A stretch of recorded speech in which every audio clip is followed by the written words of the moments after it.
Welcome to Maharashtra E academy. आजच्या व्हिडिओमध्ये आपण problem based on simple integration by using the standard formulas हे numerical solve करणार आहे. एकदम सिंपल न्यूमेरिकल आहेत. सिंपली तुम्हाला इथे स्टँडर्ड फॉर्म्युलाचा यूज करायचा आहे आणि न्यूमेरिकलला सॉल्व करायचं आहे. मग जेवढे सुद्धा न्यूमेरिकल इथे mechanical, civil, computer, IT, electronics या ग्रुपसाठी विचारले गेले ते सगळे न्यूमेरिकल इथे मी सॉल्व करणार आहे. कारण आय स्कीममध्ये तिथे प्रत्येक ब्रांचसाठी सेपरेट सिलेबस होता. म्हणजे तिथे शेवटचा चॅप्टर प्रत्येक ब्रांचसाठी सेपरेट होता. त्यामुळे प्रत्येक ब्रांचचा जिथे क्वेश्चन पेपर कोड वेगळा होता. त्यामुळे नंबर ऑफ क्वेश्चन आपल्याकडे अवेलेबल आहेत आणि जेवढे सुद्धा क्वेश्चन तिथे एक्झाममध्ये विचारले गेलेले आहेत आपण ते सगळे इथे सॉल्व करतो आहे. बघा सेम आहे. तुम्हाला इथे हेच क्वेश्चन मोस्टली इथे रिपीट होईल तुमच्या एक्झाममध्ये. बघा असेच तुम्हाला पुढच्या येणाऱ्या व्हिडिओचे अपडेट हवे असतील तर आपलं जे टेलिग्राम चॅनल आहे महाराष्ट्र ई अकॅडमी, ते टेलिग्राम चॅनल तुम्ही जॉईन करा. त्याची लिंक तिथे डिस्क्रिप्शनमध्ये अवेलेबल आहे. मग आता क्वेश्चन नंबर 8 सॉल्व करू. क्वेश्चन नंबर 8चं सोल्युशन. क्वेश्चन नंबर 8 कधी विचारलेला आहे बघा, बोर्ड ऑफ टेक्निकल एज्युकेशन 07 म्हणजे 2007च्या एक्झाममध्ये हा क्वेश्चन विचारलेला आहे. इव्हॅल्युएट इंटिग्रेशन ऑफ ब्रॅकेटमध्ये 1/√1 - x² - cos x ब्रॅकेटच्या बाहेर dx. इव्हॅल्युएट इंटिग्रेशन म्हणजे I इज इक्वल टू बघा I is equal to integration of 1/√1 - x² minus sine cos x ब्रॅकेटच्या बाहेर dx. बघा सिम्पली इथे बघा दोन्ही यांचे डायरेक्टली स्टँडर्ड फॉर्म्युला इथे अवेलेबल आहे. डायरेक्टली स्टँडर्ड फॉर्म्युला यूज करू आणि न्यूमेरिकलला सॉल्व करू. इथे काही सिम्प्लिफाय करण्याची गरज नाही आहे. डायरेक्टली स्टँडर्ड फॉर्म्युला अवेलेबल आहे. बघा इंटिग्रेशनला इथे ओपन करतो, इकडून dxला ओपन करतो म्हणजे मल्टिप्लाय करतो आतमध्ये. बघा integration of 1/√1 - x² dx then minus sine integration of cos x dx. Integration of cos x dx. बघा आता integration of 1/√1 - x² dx directly standard formula available आहे. इंटिग्रेशन ऑफ 1/√1 - x² फॉर्म्युला आहे sine inverse x. Sine inverse x then मध्ये minus sine integration of cos x dx. Integration of cos काय sine x आणि शेवटी sign x plus c. हे झाला तुमचं first वाल्याचा answer. Integration I is equal to sine inverse x minus sine x plus c. हे झालं first वाल्याचा आन्सर म्हणजे 8 वाला. Then 9th question number 9 solve करू. क्वेश्चन नंबर 9चं सोल्युशन. बघा integration evaluate integration of 1/1 + x² minus cos x upon sin² x ब्रॅकेटच्या बाहेर dx. बघा सर्वात आपलं गिवन लिहून घेतो. I integration is equal to 1/1 + x² minus cos x upon sin² x ब्रॅकेटच्या बाहेर dx. बघा I इज इक्वल टू मग आता 1/1 + x² directly standard formula available आहे. Integration of 1/1 + x² directly standard formula आपल्याकडे अवेलेबल आहे. देन बघा cos x upon sin² x आता स्टँडर्ड फॉर्म्युला अवेलेबल नाही आहे. त्यासाठी आपल्याला इथे सिम्प्लिफाय करावं लागेल. बघा आपण लास्ट लेक्चरमध्ये जेवढे सुद्धा न्यूमेरिकल सॉल्व केलेले आहेत तिथे जिथे जिथे गरज होती तिथे आपण सिम्प्लिफाय केलेलं आहे. जसं एक्झाम्पलसाठी सांगतो x - 1चा स्क्वेअर आहे तर आपण तो सर्वात पहिले स्क्वेअर सॉल्व केला, मग नंतर एक्सला मल्टिप्लाय केलं, सर्वात सिम्प्लिफाय करण्याचा प्रयत्न केला. जिथे सिम्प्लिफाय होतं तिथे सिम्प्लिफाय केलं. आता इथे डायरेक्टली स्टँडर्ड फॉर्म्युला अवेलेबल नाही आहे तर आपल्याला सिम्प्लिफाय करावं लागेल. तर पहिले सिम्प्लिफाय करून घेऊ. इंटिग्रेशन ऑफ 1/1 + x² तसंच ठेवतो ब्रॅकेटमध्ये मायनस साइन. आता बघा cos xला आहे तसंच ठेवलं, cos xला आहे तसंच ठेवलं. आता बघा इथे तुमचं ॲक्च्युली इथे प्रॅक्टिस असेल तर तुम्ही असे न्यूमेरिकल सॉल्व करू शकता. आता sin² x म्हणजे काय, साईनची व्हॅल्यू 2 वेळा आहे असं लिहू शकतो. साइन x देन इथे इंटू 1/sin x देन ब्रॅकेटच्या बाहेर dx. बघा cos x × 1 काय होईल cos x, then sin x × sin x काय होईल sin² x, then integration 1/1 plus X square then minus sine. आता बघा कॉस एक्स अपॉन साईन, बघा cos theta upon sine theta, cos X upon sine X काय होते cot X. बघा तुमचा ट्रिग्नोमेट्रीचा फॉर्म्युला आहे कॉट एक्स इंटू बघा cos X upon sine X काय होतं cot X, then 1/sin x, 1/sin x काय होतं कोसेक एक्स. इथे काय येईल कोसेक एक्स देन ब्रॅकेटच्या बाहेर dx. बघा न्यूमेरिकल एकदम सिम्पल आहे. सिम्पली तुम्हाला इथे स्टेप्स फॉलो करायचे आहेत आणि स्टँडर्ड फॉर्म्युले यूज करायचे आहेत. बघा पुढे याला कंटिन्यू करतो. I इज इक्वल टू, आता बघा इथे काय करतो ब्रॅकेट ओपन करतो, इंटिग्रेशन ओपन करतो, तिकडनं dx ओपन करतो. Integration of 1/1 plus X square dx then मध्ये मायनस साईन. आता बघा आपल्याकडे स्टँडर्ड फॉर्म्युला अवेलेबल आहे integration of cosec X into cot X. आता असं पण दोघांच्यामध्ये मल्टिफिकेशन आहे. आता इथे फक्त काय कोसेक एक्स नंतर आलेलं आहे, कॉट एक्स पहिले आलेलं आहे. आपण इथं स्टँडर्ड फॉर्मनुसार लिहू. असे पण दोघं मल्टिफिकेशनमध्ये आहेत. आता 1/2 लिहिलं काय किंवा 2/1 लिहिलं काय, आन्सर तुमचं 2च राहणार आहे. तसं cosec X into cot X लिहिलं काय किंवा cot X into cosec X लिहिलं काय, मिनिंग तेच आहे. आता ब्रॅकेट ओपन करतो. Integration of cosec X into cot X dx. बघा integration of 1/1 plus X square dx. Integration of 1/1 plus X square dx. Formula काय आहे tan inverse X. Directly standard formula available आहे tan inverse X मध्ये minus sine. बघा integration of cosec X into cot X dx. तुमचा formula available आहे integration of cosec X into cot X dx.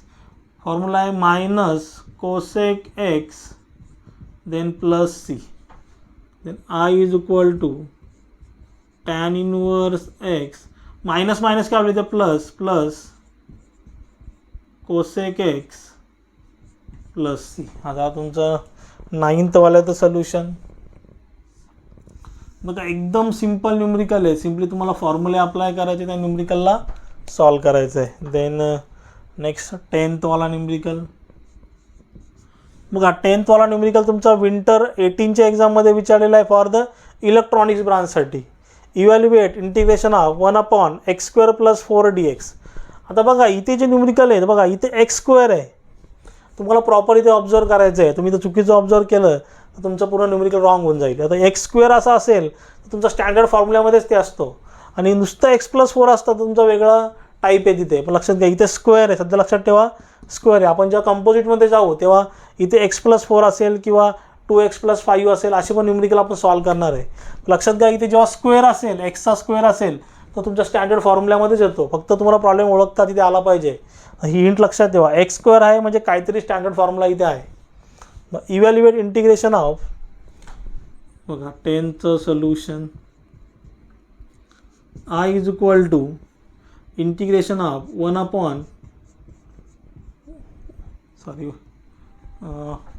Evaluate integration of 1/x square plus 4 X square plus 4 dx. X square plus 4 dx. आता बघा already तुमच्याकडे standard formula available आहे तर इथे मी लिहितो integration of 1/x square plus a square dx.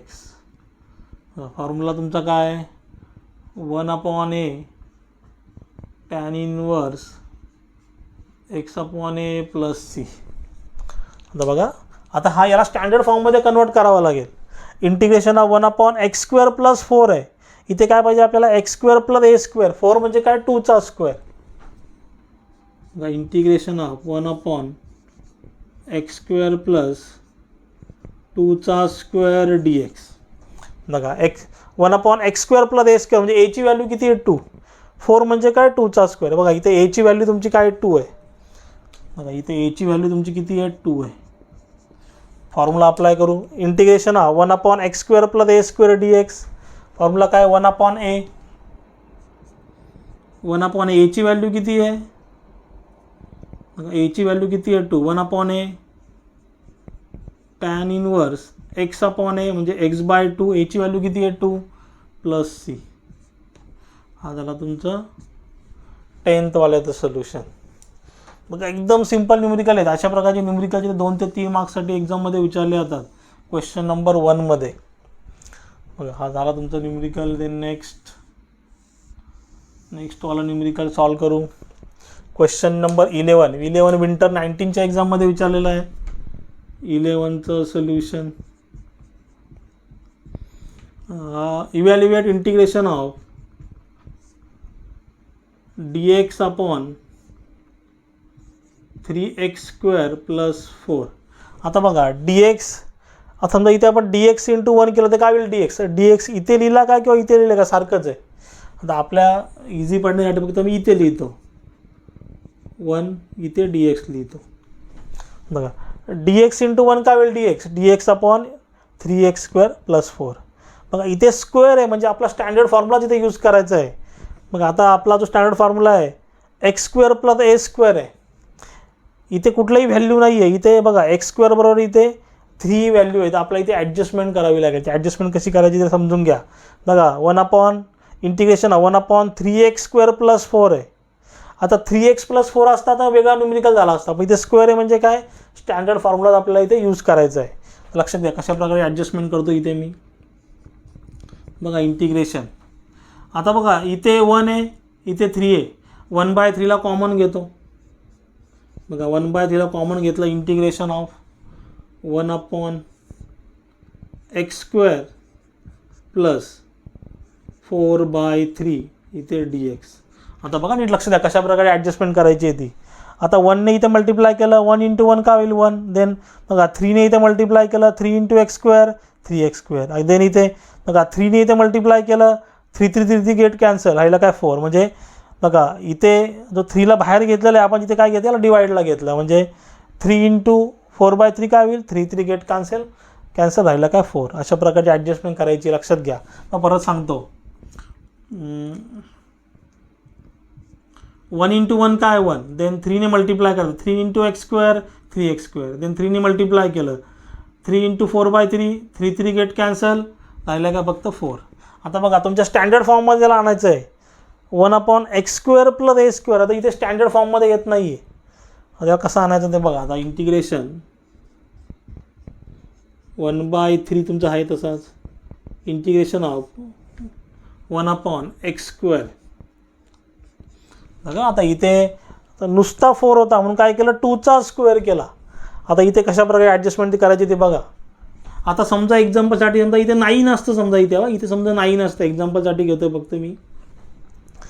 तर 2चा square काय 4, 3चा square काय 9. तर 2/3चा स्क्वेअर तिथे करू शकलो असतो. लक्षात घ्या. ॲज्युम करू समजा इथे 9 आहे तर आपण काय केलं असतं 2चा स्क्वेअर 4, 3चा स्क्वेअर 9 म्हणजे 2/3चा स्क्वेअर करू शकलो असतो. पण इथे काय आहे इथे नुसता 3. आता कशी ॲडजस्टमेंट करायची ती बघा. 4 म्हणजे काय 2चा स्क्वेअर. बघा 4 म्हणजे काय 2चा स्क्वेअर. 4 म्हणजे काय 2चा स्क्वेअर. आता 3चं काय करावं लागेल ॲडजस्टमेंट √3चा स्क्वेअर. 9 असतं तर काय केलं असतं 3चा स्क्वेअर केला असता. 16 असतं काय केलं असतं 16 असतं तर 4चा स्क्वेअर केला असता. 25 असतं तर काय केलं असतं 5चा स्क्वेअर केला असता. मग इथे काय करायला लागेल √3 त्याचा स्क्वेअर. मग ॲडजस्टमेंट केली इथे. I = इंटिग्रेशन ऑफ 1/3 आहे तसंच 1 इंटिग्रेशन ऑफ 1/x² प्लस बघा 2 डिवाइड बाय √3 याला एकत्र लिहितो. बघा 2चा स्क्वेअर किती 4. बघा 2चा स्क्वेअर किती इथे लिहितो. एक मिनटं. हा dx तुमचा इथे आहे तसाच. बघा 2चा स्क्वेअर किती 4, √3चा स्क्वेअर किती. बघा स्क्वेअर रूट गेट कॅन्सल राहिला काय 3. म्हणजे मिनिंग चेंज झालं का नाही तुमच्या स्टँडर्ड फॉर्ममध्ये आलं. बघा इंटिग्रेशन 1/x² + a² dx. बघा 1/x² + a² dx स्टँडर्ड फॉर्ममध्ये आलं. इकडे कंटिन्यू करतो सोल्युशन. ठीक आहे. इथे मग हा 1/3 तुमचा आहे तसाच. हा 1/3 तुमचा आहे standard formula. Integration 1/x² + a² dx. आता इथे बघा इथे a ची व्हॅल्यू किती आलेली आहे. बघा इथे आपली a ची व्हॅल्यू किती आहे. a = बघा वेगळ्या पेनामध्ये लिहितोय 2 डिवाइड बाय √3. बघा x square plus a square म्हणजे एची व्हॅल्यू किती 2 डिवाइड बाय √3. इथे सोल्युशन लिहितो, इकडे करतो आहे सोल्युशन. हा 1/3 तुमचा आहे तसाच, हा 1/3 तुमचा आहे तसाच. इंटिग्रेशन हा 1/x² plus a square dx. बघा काय formula 1/x² plus a square dx. 1/a एची व्हॅल्यू किती आहे 2 divide by √3 tan inverse x upon एची व्हॅल्यू किती आहे 2 divide by √3 plus c. I is equal to 1/3 into, आता बघा हा डिनॉमिनेटरमध्ये 2 डिवाइड बाय √3, याला वरती नेलं तर काय होईल इंटू होईल आणि उलटा होईल. म्हणजे काय होईल इथे √3/2 होईल. टॅन इनवर्स बघा एक्स तुमचा इथे आहे तसाच. अगेन हा 2/3ला न्यूमरेटरमध्ये नेलं तर काय होईल उलटा होईल आणि इंटू होईल. म्हणजे इथे काय येईल √3/2 plus c. I is equal to, आता बघा 1 इंटू √3 काय होतं आहे √3. बघा 1 इंटू √, इथे बघा इथे कॅन्सलेशन करू शकतो. 3 म्हणजे काय √3 इंटू √3 असं सुद्धा लिहू शकतो. बघा इथे ॲडजस्टमेंट करतो परत. बघा 3 म्हणजे काय √3 इंटू √3. बघा √3 इंटू √3 म्हणजे काय होतं वाटत दाखवतो इथे तुम्हाला. बघा √3 इंटू √3 म्हणजे काय √3चा स्क्वेअर आणि स्क्वेअर रूट गेट कॅन्सल म्हणजे राहिलं काय 3. म्हणजे 3च्या बदली √3 इंटू √3 लिहू शकतो. बघा थोडेसे वेगळे न्यूमरिकल आहेत, स्क्वेअर आला म्हणून थोडं आणि इथे ॲडजस्टमेंट करावी लागली. बाकी काय नाही, बाकी तुम्ही अशा न्यूमरिकल प्रॅक्टिस केले तर इझिली सॉल्व करू शकता. आणि समजा इथे अजून एक इथे कन्फ्युजन तुम्हाला होत असेल, 3ची ॲडजस्टमेंट आपण कशी केली √3चा स्क्वेअर केला. समजा इथे 100 असतं, इथे 4 डिवाइड बाय 100 तर काय केलं असतं 2चा स्क्वेअर. 4 म्हणजे काय 2चा स्क्वेअर, 100 म्हणजे काय 10चा स्क्वेअर. अशा प्रकारे ॲडजस्टमेंट केली असती. आता इथे √3/2 टॅन इनवर्स, आता √3 इंटू एक्स काय होईल √3 इंटू x/2. एक्स इंटू √3 लिहिलं काय किंवा 3 इंटू √x लिहिलं काय सारखंच होतं आहे plus sine. I is equal to, बघा तर काय काय कॅन्सल होतं इथे. हा √3 गेला, हा √3 गेला, गेट कॅन्सल झालं. मग तुमचं काय येईल इथे काय झालं म्हणजे काय 1 राहिलं. म्हणजे 1 डिवाइड बाय 2 √3. बघा हे दोघं मल्टिप्लिकेशनमध्ये 2 into √3 tan inverse √3x/2 plus c. बघा अशा प्रकारचे न्यूमरिकल तिथे एक्झाममध्ये विचारले जातात. ॲडजस्टमेंट लक्षात घ्या कशा प्रकारे ॲडजस्टमेंट केलेली आहे ती. बघा सिम्पली असे न्यूमरिकल तिथे एक्झाममध्ये विचारतील. आणि यामध्ये काय डाऊट असेल तुम्ही जरूर मला कमेंटमध्ये विचारू शकता. आणि मी शिकवलेलं समजलं असेल तर चॅनलला लाईक शेअर सबस्क्राईब करा. साईडला जे बेल आयकॉन बटन आहे ते प्रेस करा म्हणजे माझ्या पुढच्या येणाऱ्या व्हिडिओची नोटिफिकेशन तुम्हाला सर्वात पहिले भेटेल. थँक्यू.